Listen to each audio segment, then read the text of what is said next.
Learning styles. Kolb जो हैं उन्होंने आइडेंटिफाई किए हैं 4 तरह के लर्निंग स्टाइल्स जो इसके 4 स्टेजेस के साथ मुंसलिक हैं। सो पहला अगर आप देखोगे that is the converging learning style. Converging learning style आ जाता है बीच में एब्स्ट्रैक्ट कंसेप्चुअलाइजेशन और एक्टिव एक्सपेरिमेंटेशन के बीच में। सॉरी, यहाँ पे गलत हुआ है, it's A C.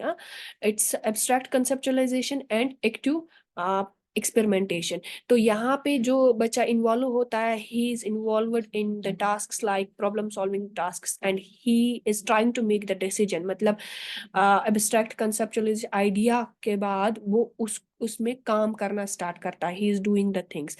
Then we have diverging learning style. Diverging learning style concrete experience और रिफ्लेक्टिव ऑब्जर्वेशन के दरमियान आ जाता है।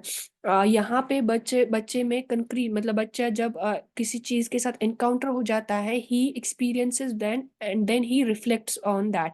तो यहाँ पे प्रेफर्ड जो हम लेंगे कि यहाँ पे बच्चा किस में इन्वॉल्व हो जाता है, वो इमेजिनेशन में इन्वॉल्व हो जाता है and he is critically thinking about what he has experienced. उसके बाद तीसरा लर्निंग स्टाइल है that is simulating learning style. ये एब्स्ट्रैक्ट कंसेप्चुअलाइजेशन और रिफ्लेक्टिव ऑब्जर्वेशन के दरमियान आ जाता है, यानी कि बच्चे में रिफ्लेक्टिव पावर, ऑब्जर्विंग पावर ज्यादा होता है और then after he makes the generalizations या he makes the new ideas.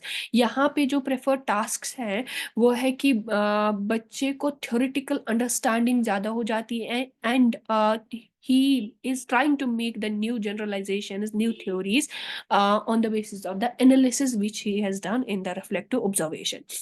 And then we have another learning style that is the accommodating learning style. Accommodating learning style active experimentation और concrete experience के दरमियान आ जाता है। When बच्चा is ना doing the tasks, ठीक है, and then he is feeling what he has done.